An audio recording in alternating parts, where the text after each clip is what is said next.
Sin duda el tema sobre el que hemos comentado es un tema que genera enormes polémicas, pero sobre el cual también hay bastante desconocimiento, ignorancia. El día de ayer, en este mismo noticiario, escuchábamos, originado en FM Mundo, una entrevista a José Chalco, un constitucionalista de la UDA, que señalaba tajantemente en esta ocasión la Corte Constitucional se equivocó. En este noticiario estuvo a renglón seguido Sebastián López, otro constitucionalista, quien básicamente dijo, pero hay que entender esa sentencia y leer la letra chica.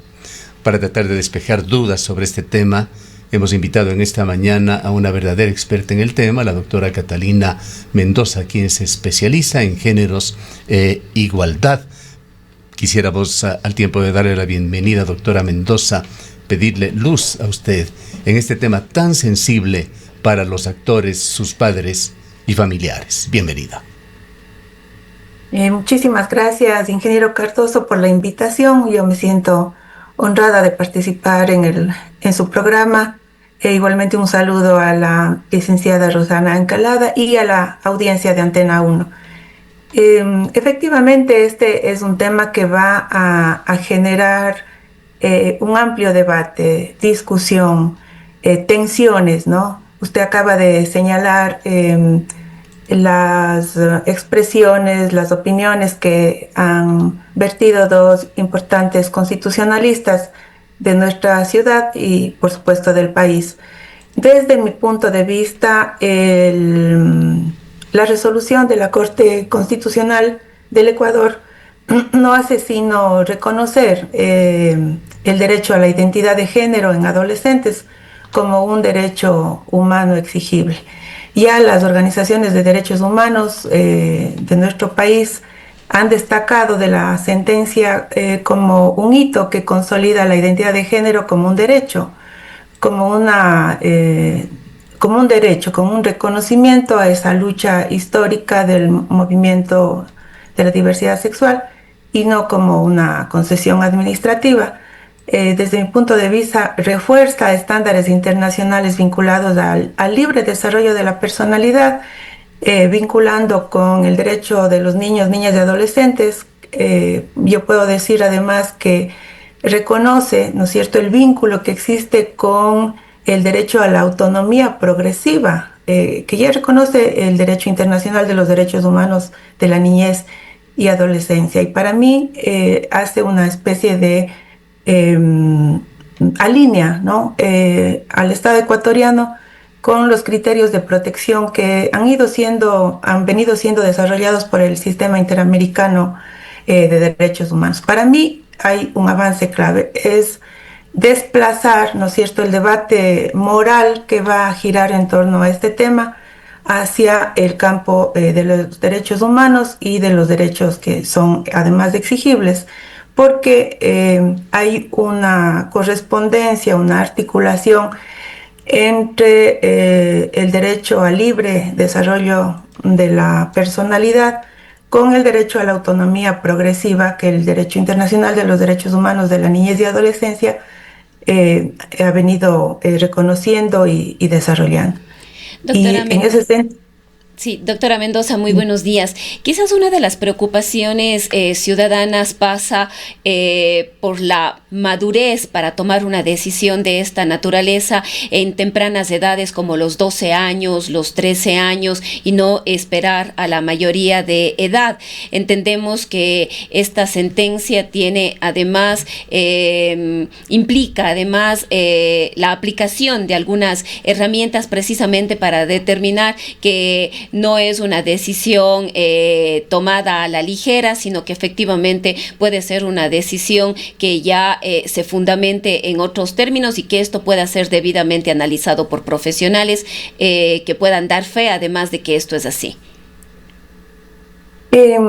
Su pregunta apunta a un elemento clave del que estábamos conversando hace un momento, que es el derecho y principio de autonomía progresiva. de las y los adolescentes.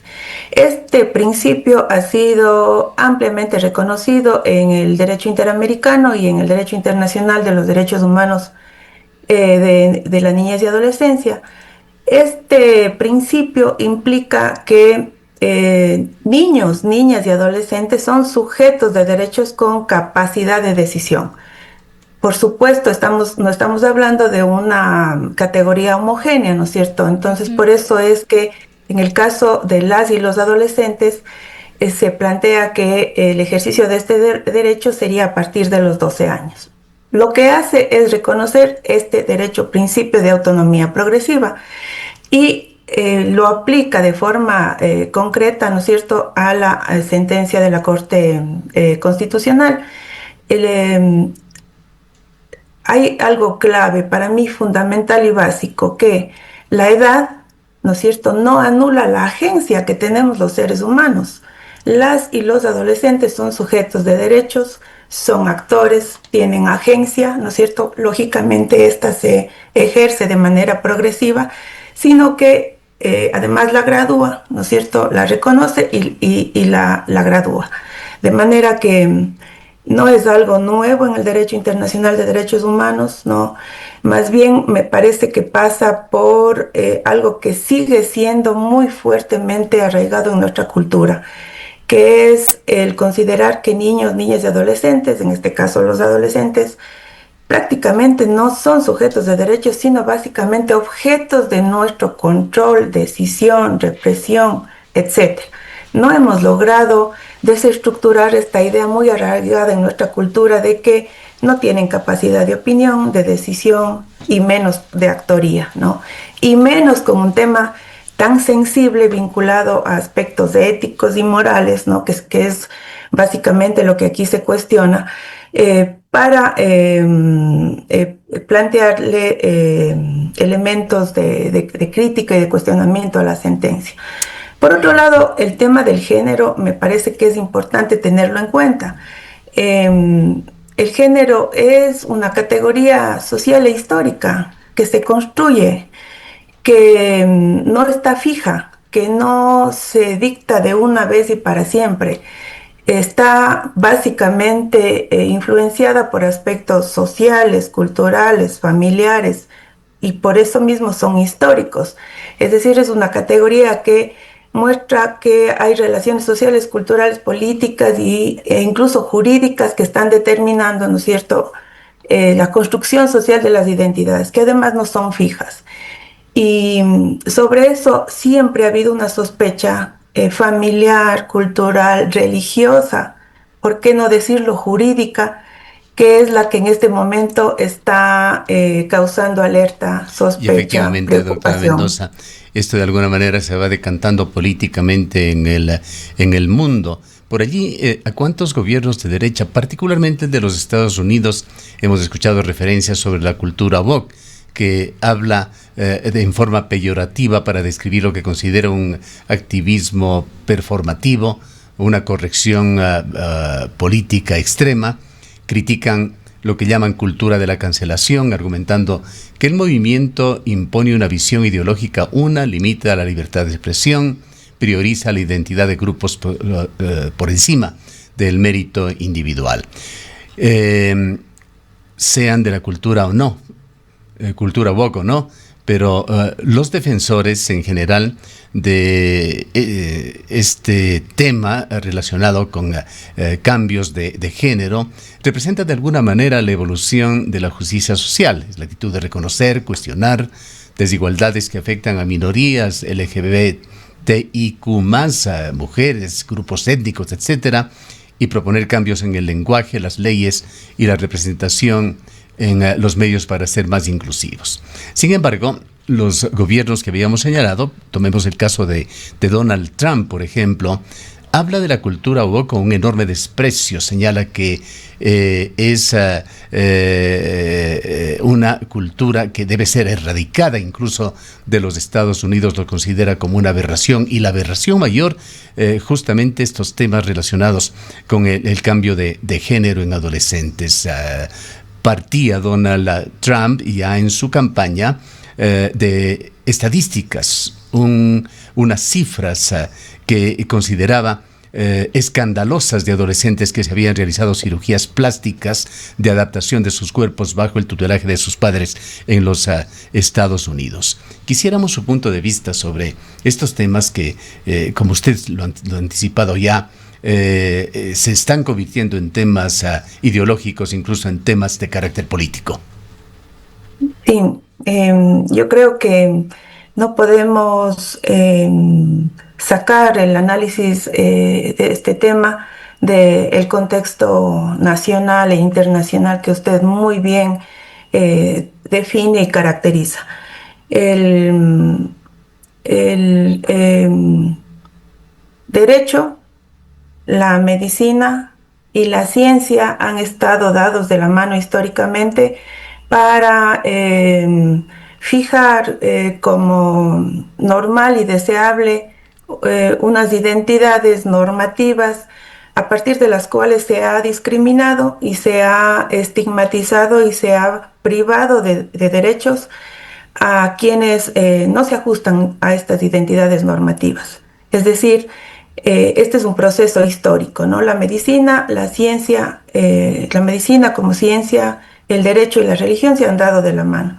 Pero hoy, además, el discurso político ultraconservador de derecha que pretende desconocer precisamente esos avances en el reconocimiento jurídico del derecho a la identidad, al libre desarrollo de la personalidad, a la expresión de género y al derecho a la no discriminación precisamente por estas condiciones.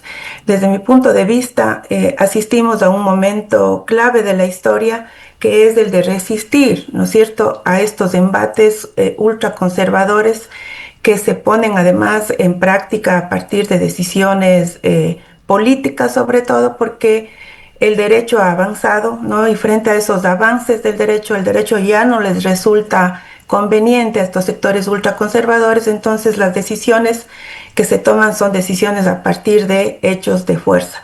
En el caso del Ecuador, el movimiento de la diversidad sexual es un movimiento activo, un movimiento histórico que ha logrado grandes avances en el ámbito jurídico.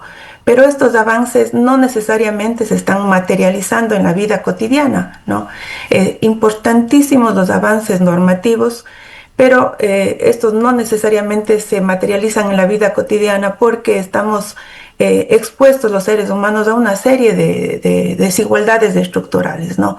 Habrán desigualdades vinculadas a la pobreza, a la movilidad humana, entre otras, ¿no?, que vienen dificultando la materialización de estos derechos. Y si a ello le sumamos estos discursos ultraconservadores, moralistas, religiosos, que impiden no solo el pleno reconocimiento, sino también la materialización de esos derechos, nos enfrentamos a un contexto francamente adverso. Ahora, por ventaja, digo yo, el movimiento social sigue demandando, luchando y ejerciendo su rol como un actor importante en la vida del país.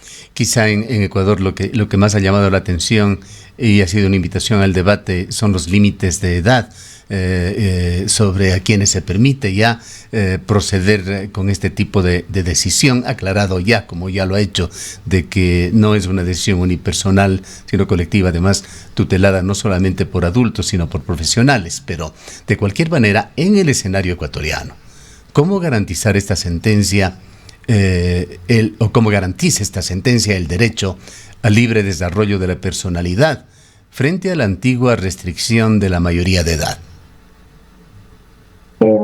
A mí me parece que es importante actualizar o traer nuevamente a la actualidad un principio clave de los derechos de los niños, niñas y adolescentes. Este principio dice lo siguiente, ¿no? Los niños, niñas y adolescentes tienen todos los derechos que tienen las personas adultas, más los específicos en razón de su edad, de su desarrollo, de su madurez. Quiere decir que no por ser niño, niña o adolescente, puede ser privado de todos los derechos comunes al ser humano. Efectivamente, hay ciertos derechos que no pueden ser ejercidos por los niños, niñas y adolescentes. Me refiero, por ejemplo, el derecho a contraer matrimonio, fundar una familia en ese sentido a partir del matrimonio, o el derecho a ejercer cargos públicos. Pero el resto de derechos es totalmente reconocido por el derecho internacional de los derechos humanos para los niños, niñas y adolescentes. En ese sentido, si a ello le sumamos el derecho al el principio de la autonomía progresiva, ¿no es cierto?, y el acompañamiento de padres de las instituciones públicas y privadas que están llamadas a garantizar sus derechos, pero desde un punto de vista técnico, podemos decir que los niños, niñas y adolescentes, y en este caso específico los adolescentes de 12 en adelante, pueden ejercer este derecho. Es decir, no es algo que se va en contra de los principios que han sido construidos al menos desde el año 89 en que fue aprobada la Convención de los Derechos de los Niños. El problema radica básicamente en el tipo de derecho que se estaría planteando su ejercicio, ¿no? Que es el derecho a la identidad de género, que es un derecho que siempre ha estado bajo sospecha precisamente por esta idea de un ideal normativo de identidad de género, ¿no es cierto?, que las mismas leyes se han encargado de fijar, ¿no? Ahora, lo ideal con frecuencia, doctora Mendoza, tiene o marca una distancia con la realidad. Yo le pregunto hechos muy, muy concretos, muy del día a día. ¿Está, por ejemplo, el registro civil de Ecuador técnicamente preparado? Me refiero a los recursos humanos del registro civil, a las personas que atienden a quienes van allá por cualquier servicio. ¿Están preparadas para implementar estos cambios en forma sensible, sin revictimizar a los menores? A mí me parece clave su pregunta, y hacia eso iba. En la realidad social, los niños, niñas y adolescentes, la identidad básicamente en este caso está siendo reconocida por un aparato estatal. Pero en la cotidianidad, en la vida cotidiana, ¿no es cierto?, niñas y adolescentes son, ya, no necesitan ser reconocidos. El problema es que se enfrentan a una serie de estructuras institucionales como la escuela, el colegio, el servicio de salud y ahora el registro civil, que no necesariamente cuenta con personal capacitado, sensible para relacionarse de manera respetuosa, ¿no es cierto?, con las personas, a partir de su identidad de género, su expresión de género, su diversidad. Ese es el problema, básicamente. Entonces, a lo que nos abocamos en este caso es más bien a una serie de limitaciones para el ejercicio práctico de este derecho, ¿no?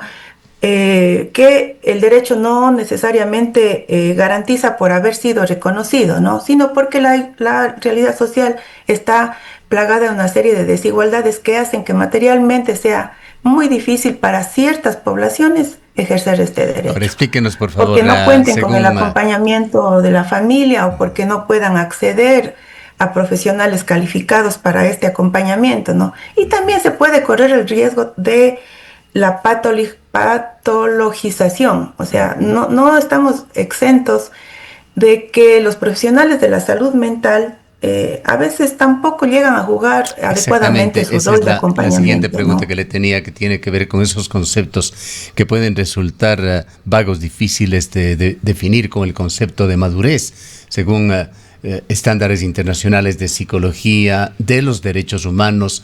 ¿Cómo se define madurez suficiente en un adolescente como para decidir sobre su identidad de género?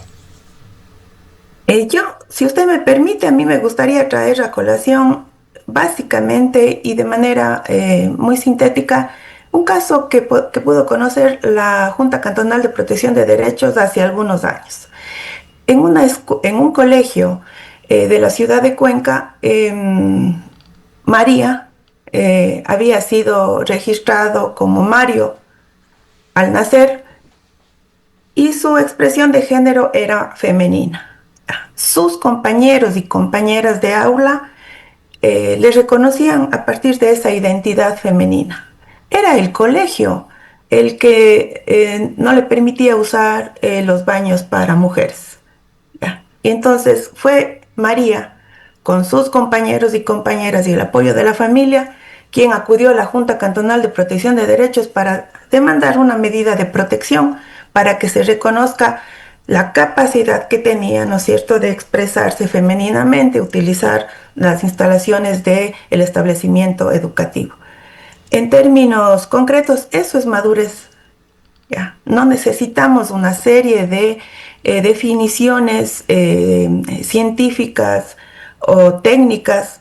Ahí había madurez. Lo que no hay es la respuesta del medio social, en este caso institucional, aun cuando sus compañeros y compañeras apoyaban solidariamente el ejercicio del derecho. El tiempo desgraciadamente se nos va agotando con muchas preguntas todavía en carpeta, pero no puedo dejar de hacerle una pregunta clave. ¿Cómo deben ahora, tras la sentencia de la Corte, las instituciones educativas adaptar sus protocolos ahora que la cédula de un estudiante puede cambiar de sexo, género, incluso a mitad de un ciclo escolar? Se suele decir que el reconocimiento de un derecho parte de la vida cotidiana, es decir, cuando ya en la vida cotidiana hemos ejercido el derecho aun cuando la formalidad no lo hacía. Aquí pasa lo mismo. Yo tenía el ciclo anterior un estudiante que tenía registrado su nombre femenino, y cuando hicimos la presentación colectiva del curso me planteó ser tratado en masculino. Y así procedimos. No se requieren tantos protocolos, tanta burocracia para reconocer lo que en la vida cotidiana ya existe. La diversidad de identidades, la diversidad de expresión de géneros. Lo que se requiere es sensibilidad, compromiso para garantizar los derechos humanos en la vida cotidiana. Reconocer al otro, a la otra, al otro, como sujetos de derechos, como igual a mí, en la cotidianidad y en las relaciones. Necesitamos cada vez más maestros, maestras, profesionales sensibles, funcionarios públicos sensibles a la diversidad y al pleno ejercicio de los derechos humanos. Una pregunta final, doctora Mendoza. ¿Es este fallo de la Corte el primer paso hacia una ley de identidad de género más integral, que no dependa solo de sentencias judiciales? Y le pediría, finalmente, para claridad del público, en una escala sobre 10, ¿cómo calificaría usted la pertinencia, la calidad de la sentencia de la Corte Constitucional? Bueno, la última pregunta es muy difícil para mí, pero sí le puedo decir que no basta reconocer en una ley que las personas tenemos derechos. ¿Ya? Las personas necesitamos mecanismos efectivos para ejercer esos derechos. A mí me parece que la Corte Constitucional ha hecho interesantes avances en materia de diversidad sexual, identidad de género, y el tema del derecho técnicamente formulado es una cosa y lo que debemos hacer las personas en la vida cotidiana es otra. Yo creo que es un avance importante, es un avance significativo. Ya nos queda a las instituciones del sistema de protección, escuela, servicios de registro civil y en general todos los organismos vinculados materializar este derecho, ¿no? La ley siempre va a ser incompleta, ¿no? Será la cultura la que defina cómo aplicar esa ley y la actoría nuestra como ciudadanos para hacerla realmente efectiva. Bien. Muchísimas gracias por habernos acompañado y darnos luces en estos temas tan complejos, doctora Mendoza. Muchísimas gracias a usted. Declaraciones de la doctora Catarina Mendoza, académica, experta en género e igualdad. Son las 8:51 minutos.